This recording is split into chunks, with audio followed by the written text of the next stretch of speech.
Et l'idée de l'atelier, c'est suite, on était gentiment invités par les ET13. On a gagné en fait l'an dernier le Startup Contest, c'est pas là qu'on est là.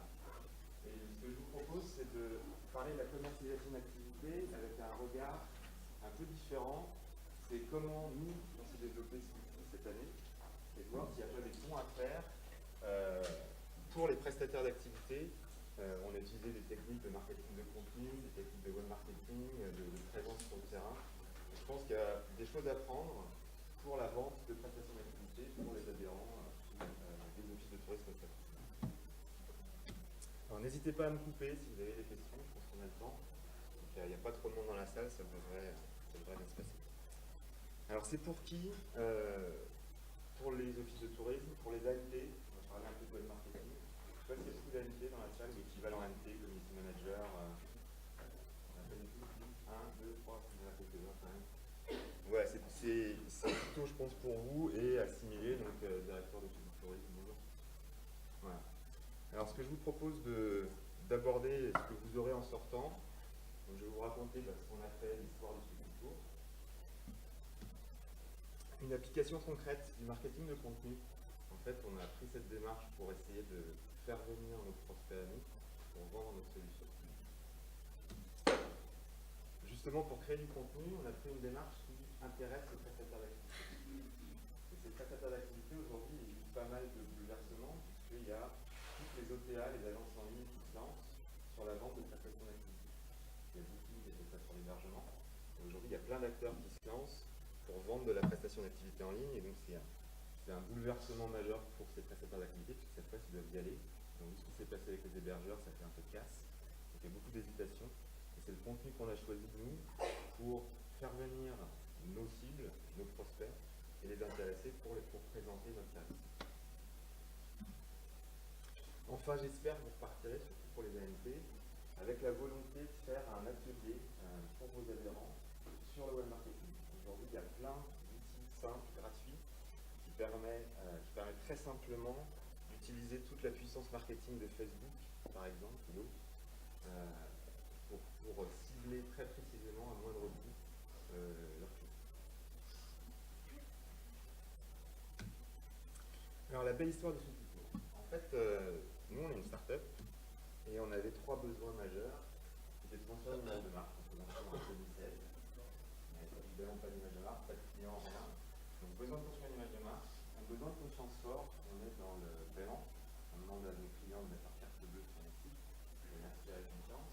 Et puis, évidemment, un besoin de vente. On avait d'autres contraintes. On est un service pur numérique.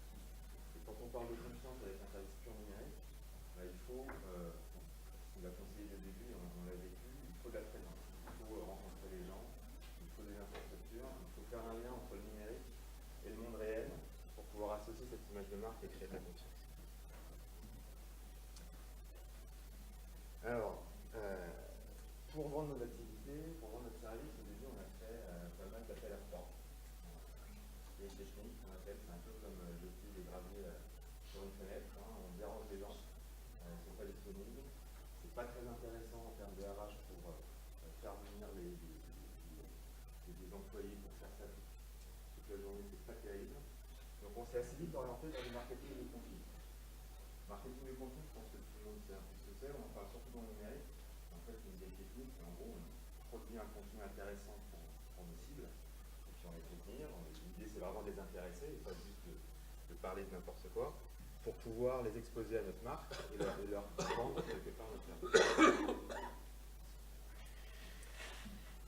Et évidemment, on a voulu faire ça avec un effet levier, puisque en start-up, on n'a pas énormément de moyens. Donc on a voulu construire une opération marketing avec toutes ces contraintes et en démultipliant l'effet porte-voix pour toucher le maximum de personnes. Donc on s'est lancé avec toutes ces contraintes sur une tournée qu'on a réalisée en 2016. On a acheté 2 vannes, donc vous l'avez vu à l'antenne normalement. Et on a pris une équipe de 4 personnes et on a fait une tournée comme ça, 5600 km, où on a produit un contenu qui intéressait nos cibles. Et on a fait des conférences dans différents offices de tourisme en partenariat. On a invité tous les prestataires d'activité et on leur a expliqué justement ce qui se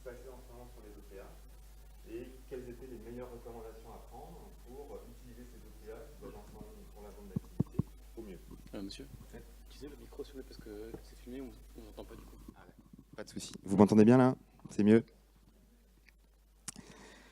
Donc on a fait une tournée, donc 5600 km quand même avec 2 vannes, 328 prestataires rencontrés et 20 conférences dans différents offices de tourisme. Donc ce que je vous propose maintenant, c'est de parcourir un peu le contenu de cette conférence, parce que je pense qu'en tant qu'office de tourisme, c'est important que vous ayez ça en tête pour vos prestataires. On peut d'ailleurs, si vous le souhaitez, se déplacer pour faire ce type de conférence. Donc je vous propose de passer quelques minutes sur le contenu qu'on a réalisé pour eux, à savoir, est-ce que les prestataires d'activités doivent aller sur des agences en ligne? Et l'axe qu'on a pris pour répondre à cette question, c'est qu'on est parti du retour d'expérience des hébergeurs. Les hébergeurs, ça fait maintenant quelques années, il y a 2 grandes OTA, vous connaissez évidemment, Booking et Expedia, qui sont lancés maintenant il y a plusieurs années et qui ont complètement trusté le marché. Aujourd'hui, il n'y a que 2 grands acteurs. C'est plié, il n'y a plus de service à faire pour réserver une chambre d'hôtel en ligne. Ces 2 grands acteurs, ils ont quasiment tout le marché. Et encore là, vous voyez la liste des grands hébergeurs. Orbitz s'est déjà fait racheter par Expedia il y a quelques années. Donc ils sont plus que 2, Booking, Expedia. 70%, c'est un chiffre quand même qui est assez intéressant à retenir. 70% des nuitées en ligne, des réservations de chambres d'hôtel en ligne pour une nuit est fait par Booking dans le monde. Donc c'est assez énorme. Alors, toute l'arrivée de ces OTA, ça a eu pas mal d'impact pour les hébergeurs. Là, je vous ai mis les prix d'une chambre d'hôtel. C'est issu de l'INSEE. Et on voit un décrochement assez significatif en 2012 du prix de la chambre d'hôtel pour un hôtel 2 étoiles. 9,2%, c'est l'augmentation de redressement judiciaire sur les mêmes années pour les hôtels. C'est assez important, surtout comparé à 1,5% tout secteur confondu. Donc l'arrivée de ces acteurs a fait pas mal de casse. Typiquement, ça veut dire que c'est des hôtels qui ont mis la clé sous la porte, à tel point que les fédérations hôtelières se sont regroupées. Il y en a 2, 3. Ils sont allés voir la DGCCRF et ils ont dit c'est pas possible, il faut faire quelque chose. Ils ont été entendus. Je ne sais pas si vous avez suivi. Il y a la loi Macron de 2015, je crois, qui les a écoutés, qui a notamment fait pas mal de lois qui ont fait sauter la clause de parité. La clause de parité, c'était une clause dans les contrats Booking qui interdisait aux hôteliers de vendre moins cher en direct le prix de leur nuit. Donc dès qu'ils signaient chez Booking, quelqu'un les appelait en direct et ils n'avaient pas le droit de vendre moins cher. Donc ça, c'est une clause qui est maintenant nulle. Elle est toujours dans les contrats Booking. Hein. Je l'ai relu il n'y a pas longtemps et elle est toujours là. Disons que si jamais un hôtelier le fait, il n'a pas de risque de se retrouver en procès.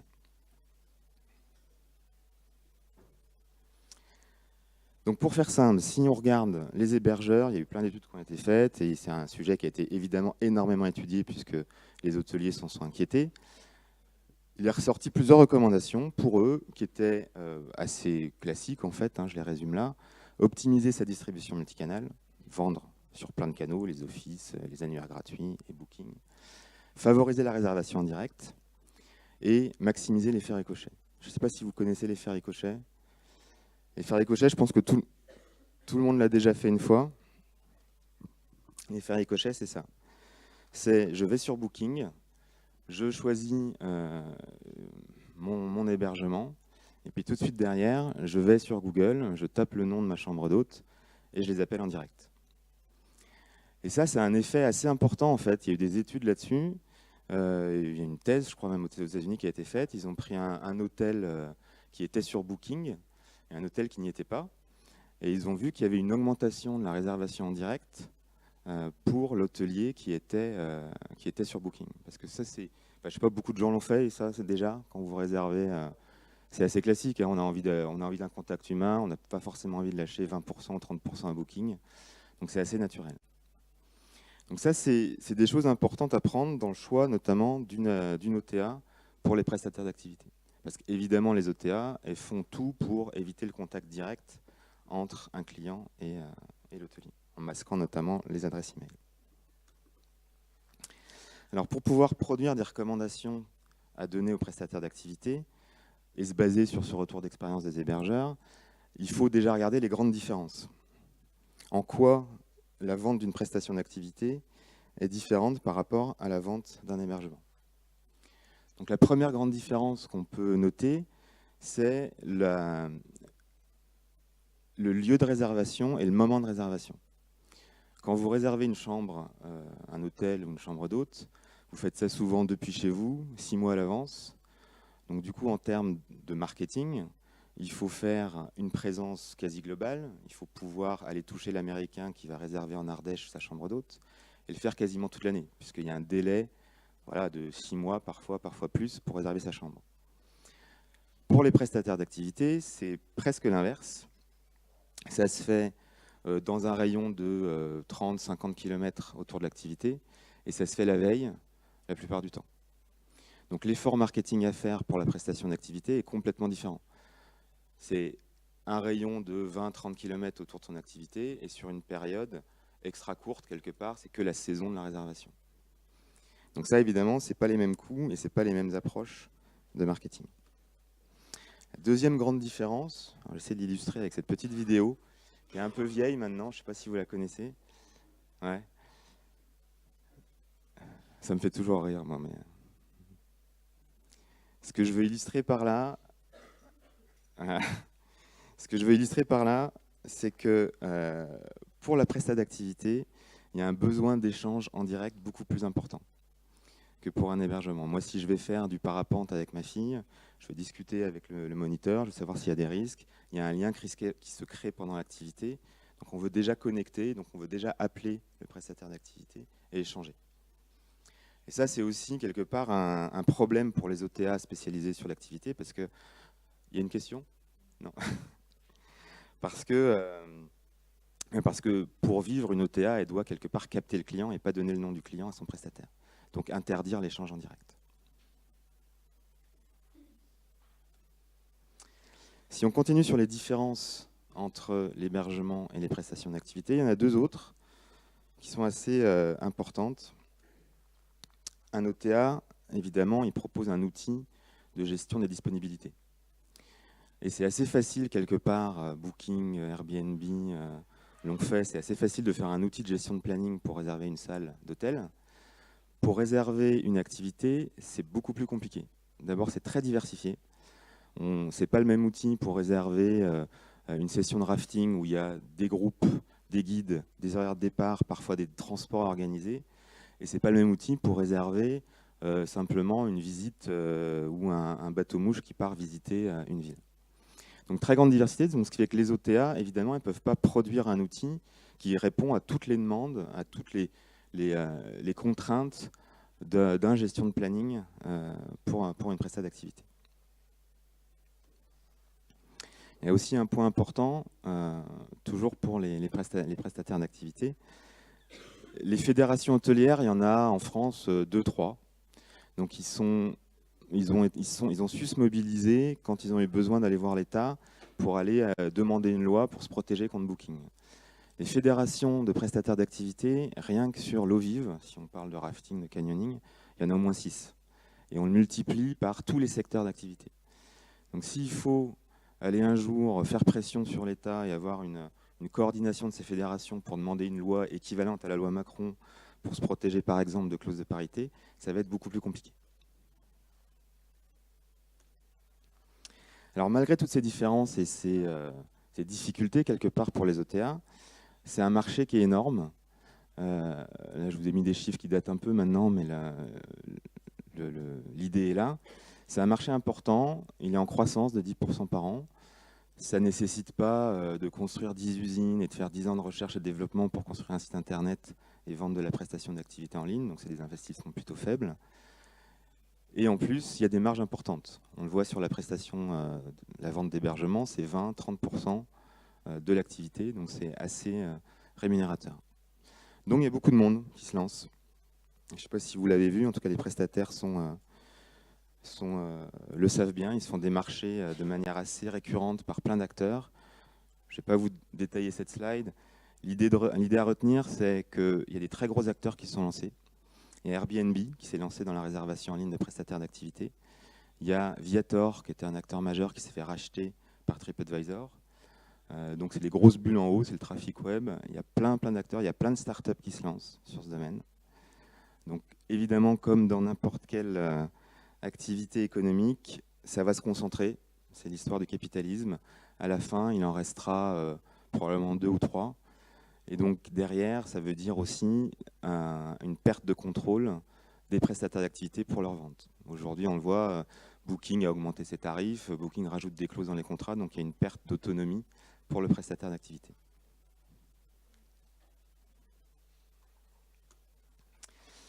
Alors, en fait, on a repris un peu les mêmes recommandations à donner aux prestataires d'activité. Je ne vous ai pas mis tout le détail de notre présentation, hein. On pourra y revenir si vous avez des questions. Mais en gros, ce qu'on leur a dit, OK, un peu comme pour les hébergements, vous pouvez aller sur ces prestations, sur ces OTA en ligne de vente d'activité, mais essayez de pas tout mettre vos œufs dans le même panier et au maximum de garder que 30% de vos ventes via ces plateformes. Et puis on leur a donné une série de recommandations. Et c'est un peu les recommandations que les ANT aujourd'hui donnent aux prestataires d'activité. On est assez en ligne. Si on veut pouvoir concurrencer et avoir de la réservation en direct, bah, il faut être bien représenté sur Internet. Pour ça, il faut un site web. Alors après, on leur disait, voilà, on peut aller dans une agence, on peut prendre des outils. Le Weekly Tour, on l'a fait avec des partenaires, dont Dahub, qui ont un stand ici aussi, qui notamment font un site Internet très simple pour les prestataires d'activité. Donc être bien présenté sur Internet, être présent sur Google Business, My Business. Tester l'effet ricochet. C'est pas évident l'effet ricochet parce que la plupart des plateformes de prestations, de vente de prestations en ligne, ils masquent le nom du prestataire d'activité, donc c'est plutôt compliqué pour un client de le retrouver facilement sur Internet. Donc, il y en a quelques-unes qui l'autorisent, mais c'est pas évident. Et pour le tester, on leur a dit aussi à nos prestataires d'activité, c'est important d'avoir la liste de vos clients, d'avoir un mini CRM, ça peut se faire sur une feuille Excel, mais c'est aussi important de l'avoir parce que derrière, si on veut faire du web marketing, bah, il faut avoir une connaissance de ses clients pour pouvoir faire de la pub ciblée vers eux. Promotion sur les réseaux sociaux. Quand un client final achète une prestation d'activité via une plateforme OTA, le prestataire paye environ 20% de son prix à la plateforme. 20% de son prix, si on prend une prestation moyenne à 100 €, ça fait 20 €. Pour 20 € aujourd'hui sur une pub Facebook, vous pouvez déjà toucher pas mal de monde. Et encore une fois, il faut se rappeler que le prestataire d'activité, il fait sa pub autour de chez lui, à 50 km autour de chez lui, et pendant un temps relativement courant. Donc c'est un pari à prendre, mais nous, on l'a fait pour le Weekly Tour. Là, c'était un exemple. On touche quand même 2000 personnes, 26 personnes intéressées pour 20 €. Donc il suffit que une de ces personnes finalement achète ma prestation pour que quelque part je fasse aussi bien qu'une vente sur une agence en ligne. Je ne sais pas si je suis clair, dites-moi. Tout va bien? N'hésitez pas si vous avez des questions.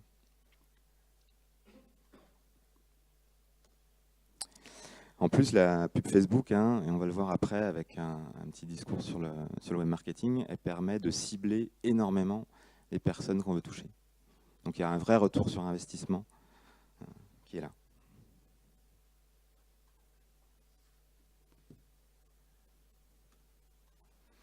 Donc évidemment, nous, on a fait ce marketing de contenu en attirant les prestataires d'activité dans les offices de tourisme pour faire une conférence, aussi pour leur présenter notre service. Donc on leur a dit à la fin, ok, c'est très bien, maximisez vos réservations en direct, et quand vous avez une réservation en direct, il faut engager votre client, vous l'avez au téléphone, vous voulez être sûr qu'il vienne. Et c'est dans ce cadre-là qu'on présentait notre service pour leur dire, bah voilà, on vous offre un moyen, Weekly, pour engager votre client en lui demandant l'équivalent d'une empreinte de carte bancaire sécurisée. Ils font une demande sur Weekly, le client reçoit une demande, il met sa carte et la compte est sécurisée. Voilà, très rapidement, Weekly c'est comme ça, c'est un formulaire. Le prestataire fait une demande, il met 100 €, le client reçoit un mail et un SMS, il clique, il met sa carte, de manière sécurisée. Ce n'est pas le prestataire qui demande le numéro de carte bleue au client en notant sur un bout de papier. Et c'est fait. Voilà, j'ai parcouru rapidement le Weekly Tour, le marketing de contenu qu'on a proposé. Donc je pense que c'est des choses que vous pouvez utiliser pour la vente de prestations d'activité. Le cold calling, je ne sais pas, aujourd'hui les prestataires d'activité, je ne pense pas qu'ils fassent de cold calling, mais je ne suis pas sûr qu'ils aient des démarches de marketing de contenu en publiant un contenu qui intéresse le touriste. La deuxième partie de cet atelier, nous on a utilisé pas mal de techniques de web marketing pour essayer d'amplifier notre Weekly Tour et nos ventes de services. Et je suis persuadé qu'aujourd'hui, ce serait très positif de donner les moyens aux petites entreprises qui vendent des activités de faire la même chose. Aujourd'hui, c'est assez simple de faire du web marketing. Alors, évidemment, on peut passer par une agence, mais pour la plupart des prestataires d'activités, ça veut dire un coût assez important. Maintenant, on peut le faire soi-même. Le do-it-yourself, c'est la mode, le DIY. Il y a plein d'outils en ligne, gratuits souvent. Google sort plein de plateformes qui permettent de faire ça très simplement. Il y a quand même de la pub à payer, mais c'est relativement simple de mettre en place des actions de web marketing. Évidemment, c'est quand même pas pour tout le monde. Je pense que le propriétaire à la retraite d'une chambre d'hôte, il ne va pas se lancer dans du web marketing. Par contre, dès qu'on monte un peu en gamme sur des prestations de vente de rafting, des prestations ou des petites entreprises qui ont 2, 3, 4 personnes qui sont à l'aise quand même avec l'outil informatique, c'est assez facilement abordable.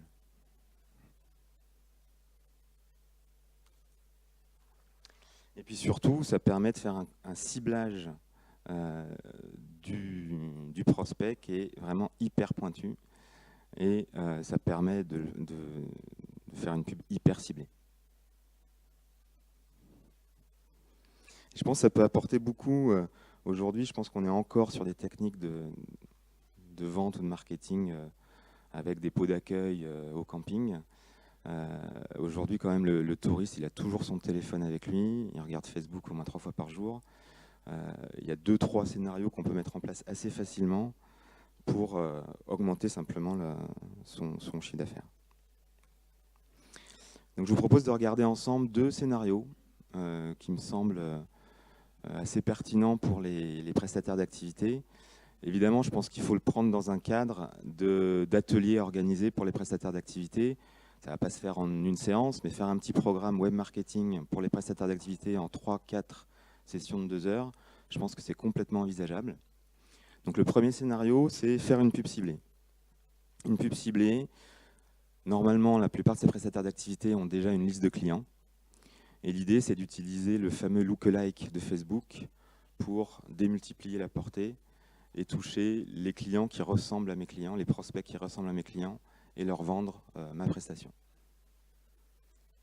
Le deuxième scénario que je vous propose de regarder, c'est le remarketing.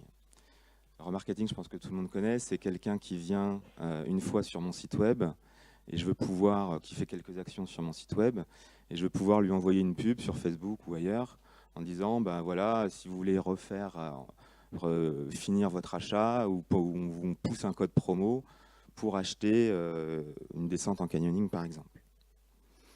Donc ça, c'est des choses qui nécessitent, encore une fois, pas énormément de compétences.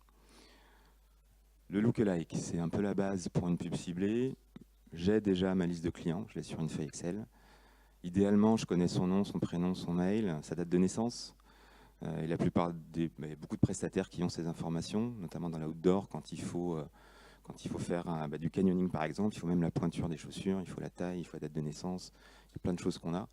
Donc la première étape, c'est évidemment pousser les prestataires d'activité à enregistrer ces informations pour connaître ses clients. Et après, il faut juste connaître un petit peu Excel ou équivalent et pouvoir faire un petit tableau comme ça pour le donner à Facebook. Donc c'est pas non plus hyper compliqué. On le charge dans Facebook et après on utilise le fameux lookalike. Donc le lookalike, je ne sais pas si tout le monde sait ce que c'est. On utilise vraiment la puissance de Facebook en disant voilà, ça c'est mes clients, c'est des familles, ils ont plein de caractéristiques qui sont remplis dans le profil Facebook. Donc Facebook va prendre la liste de clients, les charger dans Facebook, il va les reconnaître.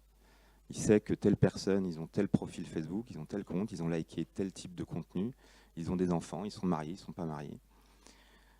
Et le lookalike va reprendre toutes ces caractéristiques pour trouver les mêmes types de clients, qui ont des enfants, qui n'ont pas d'enfants, pour augmenter l'audience et pouvoir faire une pub sur ces personnes-là. Je ne sais pas si tout le monde connaît ou pas, je ne me rends pas compte. C'est des choses que tout le monde connaît, non? Donc ça, c'est tous les algorithmes d'intelligence artificielle de Facebook. C'est tout le machine learning qui permet d'extrapoler en fait les caractéristiques d'une audience de clients sur d'autres personnes. Et ça se fait sur plein de critères.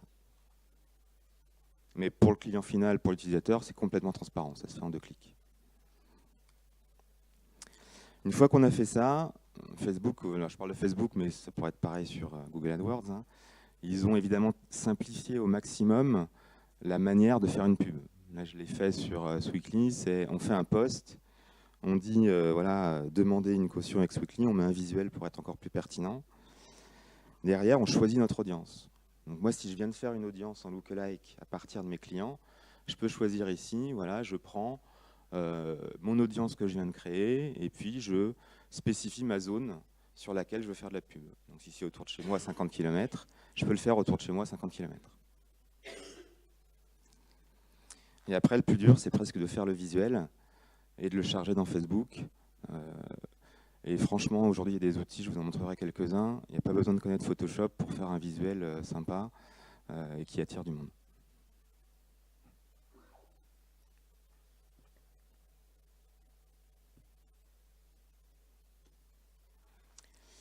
Le deuxième scénario, il est un peu plus compliqué, mais pas tellement. C'est le remarketing. Remarketing, il faut mettre sur le site web du prestataire un petit programme. Donc ça se fait sur les CMS actuels, sur les outils qui vous permettent de faire un site très simplement, ça se fait assez facilement. Sinon, il faut envoyer un petit bout de code à son webmaster pour qu'il le mette sur le site. Et ça, c'est un petit programme qui va tracer, en gros, tous les visiteurs du site et le dire à Facebook, en gros. Et une fois qu'on a fait ça, on peut créer une audience très facilement dans Facebook pour dire, voilà, toutes ces personnes-là ont visité mon site web et Facebook sait à peu près ce qu'a fait cet utilisateur sur votre site. Donc s'il a visité une page en particulier sur un produit de vente encore une fois, descente en canyoning, vous pouvez derrière dire, refaire une pub ciblée en disant, j'envoie une pub à ce client-là quand il est autour de chez moi pour l'inciter à venir acheter, à revenir sur mon site et acheter.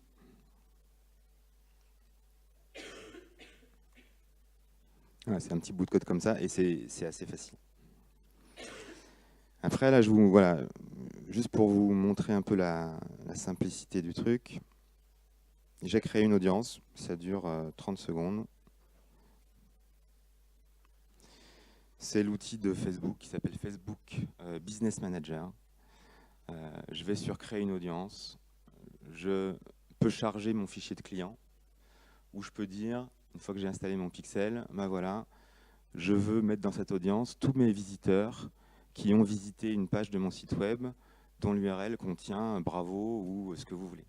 Donc ça peut être une page de présentation d'un produit. Et rien qu'en faisant ça, à partir du moment où vous l'avez fait, tous les visiteurs de votre site qui ont visité cette page seront dans cette audience que vous pouvez recibler par de la pub. Et après, vous pouvez faire le lookalike. Trouver des nouvelles personnes, vous dites je veux un lookalike très gros ou très petit, là, il vous donne, on touche quand même très facilement 35 millions de personnes, et là il a 700 000 personnes.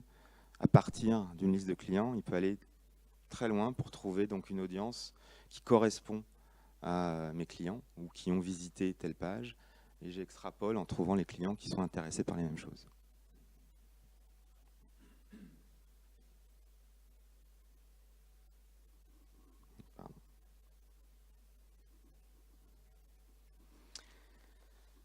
Alors, pour aller un tout petit peu plus loin, je ne sais pas si vous avez entendu parler de Google Tag Manager.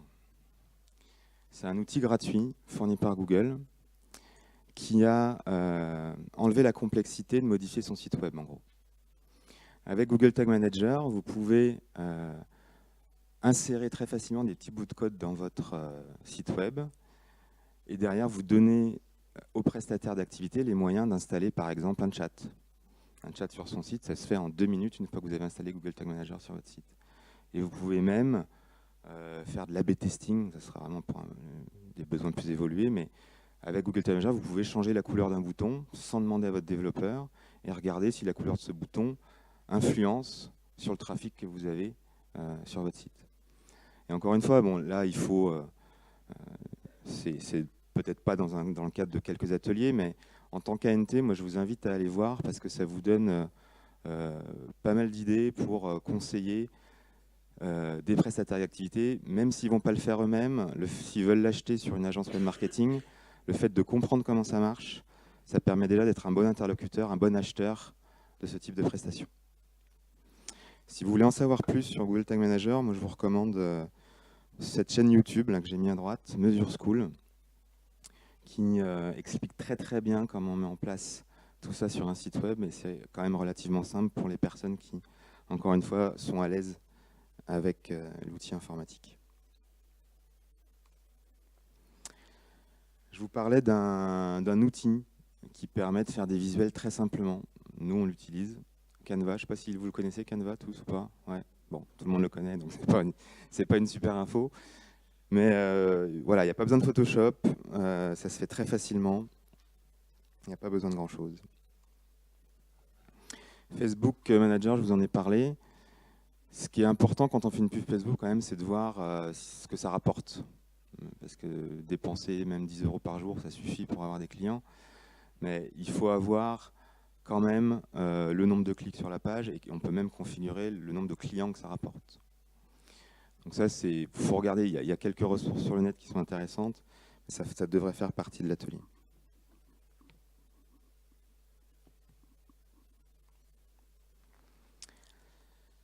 Voilà, moi je vous propose, alors je ne sais pas si vous semblez ça pertinent ou si c'est peut-être un peu trop compliqué, mais je pense qu'en quelques ateliers, je disais 4, organisés comme ça, où avec les prestataires d'activité, on leur dit voilà, le premier atelier, on vous présente les concepts et on vous installe le pixel Facebook. Derrière, c'est préparer un fichier client, créer les audiences. En 4 ateliers, je pense qu'on peut donner à toute cette population les moyens de faire un web marketing efficace sur sa plateforme. J'ai déjà fini. Il n'y a pas eu de questions, mais on a un peu de temps pour les questions si vous en avez. Ouais.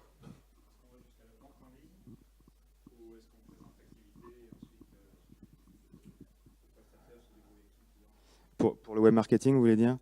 Bah là, le web marketing que je vous ai présenté, c'est plutôt du marketing, c'est-à-dire comment j'attire du public sur mon site pour faire en sorte qu'il achète.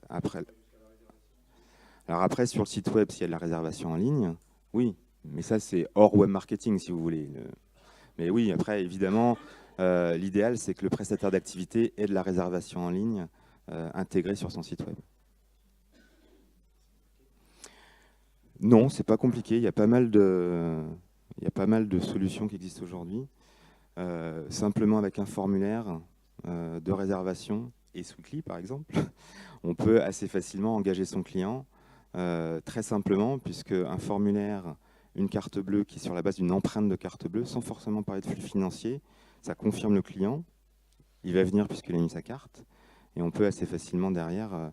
voilà, c'est juste un mail qui arrive dans la boîte mail du prestataire pour dire ce client a réservé et il s'est engagé avec une solution comme Sweetly. Donc non, c'est pas très compliqué. Il faut des solutions de formulaire en ligne. Il y a plein d'outils qui permettent de le faire sur n'importe quel CMS, sur WordPress, sur Joomla.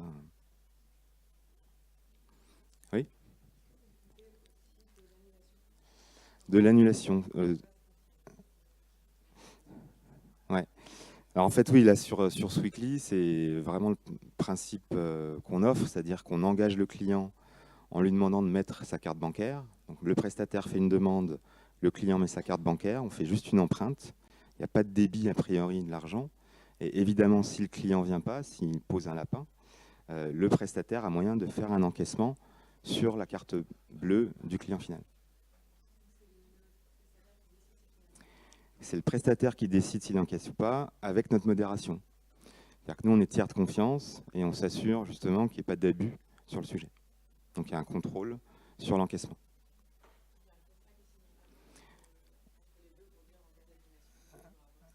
Ouais, en fait, sur notre plateforme, le prestataire ou l'hébergeur peut mettre ses conditions générales de vente dans l'outil. Et le client final, quand il s'engage à venir ou qu'il s'engage à réserver quelque part, il coche, il signe les conditions générales de vente, les nôtres, mais aussi du prestataire. Je ne sais pas s'il y a d'autres questions. Oui ?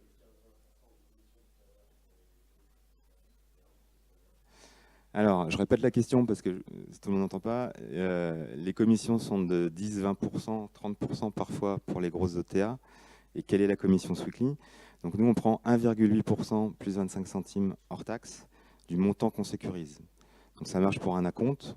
Donc déjà, le prestataire n'est pas obligé de demander la totalité du prix de sa prestation. Il peut simplement engager son client en demandant 50 €. Donc c'est 1,8% plus 25 centimes de 50 €. Donc rien à voir avec une commission Booking, par exemple. Et sur la... Voilà, je vous ai répondu, je pense. Ça, c'est une commission qui est prise au moment où le client met sa carte, où on garantit quelque part que le client va venir. Alors pour l'instant, nous, on n'a pas intégré cette partie-là. On offre vraiment un outil très simple où on fait une demande, on demande un acompte, on reçoit l'acompte. Alors c'est notre site, c'est-à-dire que c'est pour aujourd'hui. Aujourd'hui, les prestataires, ils vont sur notre site et ils font une demande à la main en remplissant un formulaire comme je vous ai montré pour envoyer. C'est à la place d'attendre un chèque de caution ou de demander un chèque de caution, c'est exactement comme ça. Après, pour des plus gros acteurs, on l'a automatisé. On a des API, on a un module Zapier. Je ne sais pas si vous connaissez Zapier, c'est un petit outil qui permet d'automatiser très facilement tout type de demande. Donc ça, on a des clients qui utilisent Zapier pour envoyer, dès qu'ils ont une réservation sur un channel manager, ils envoient une demande de caution à leurs clients via Sweekly. Puisque là, je vous ai parlé des acomptes pour engager son client et être sûr qu'il va venir, et on fait la même chose pour la caution. Au lieu de demander un chèque de caution, c'est de moins en moins, tout le monde n'a pas de chèque, les étrangers notamment n'ont pas de chèque. Donc on propose le même principe pour demander un chèque de caution très facilement. Et c'est un formulaire qu'on enseigne. Le client reçoit une demande, il met sa carte et on valide la transaction. En fait, la plus forte valeur ajoutée qu'on apporte sur le sujet caution, c'est qu'on fait un filtre du client. Les clients, ils nous choisissent plutôt pour être sûr qu'il n'y ait pas de problème sur l'appartement que d'encaisser si jamais il y a un problème. On a des conciergeries, par exemple, qui veulent automatiser pas mal leur processus de réservation. Et eux, ce qu'ils veulent, c'est de ne pas louer à des escrocs, à des problèmes où l'appartement serait ruiné à la suite. Donc, nous, on a intégré à l'acceptation de la caution par le client final, on vérifie son identité, on demande un code 3DS pour être sûr que la carte ne soit pas volée, on vérifie qu'il y a les fonds, on fait pas mal de choses pour garantir que le client qui va louer est correct quelque part. Oui ?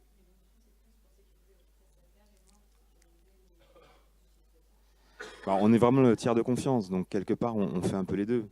C'est-à-dire que si on voit un prestataire qui encaisse systématiquement toutes ses cautions, pour encaisser une caution, on demande un justificatif, c'est la loi. Il faut une facture de réparation, il faut une photo. Voilà, on fait le rôle de tiers de confiance, on protège à la fois le prestataire et le client final.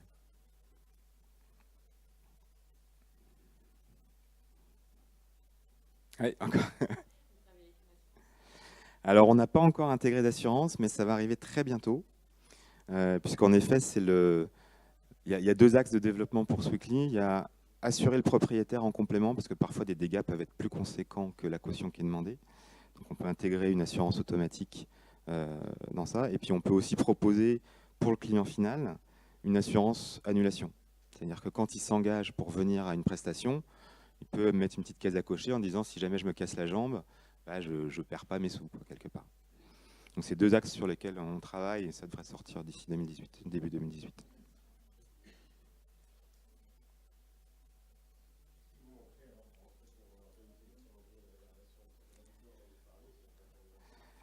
En fait, on s'est posé, il y a mon associé cofondateur, là, Sean Worm, qui est là-bas, et on s'est posé ces questions, mais des milliards de fois.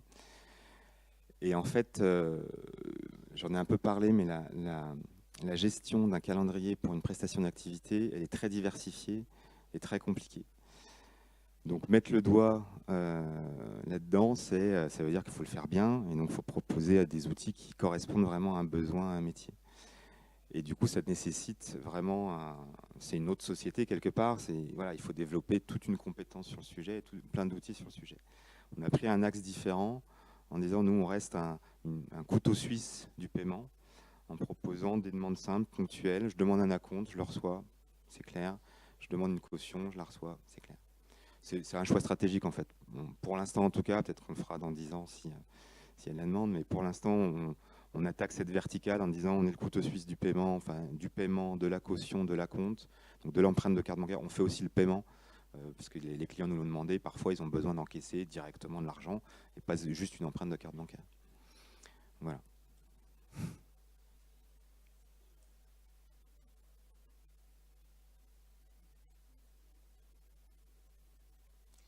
ne sais pas s'il y a d'autres questions.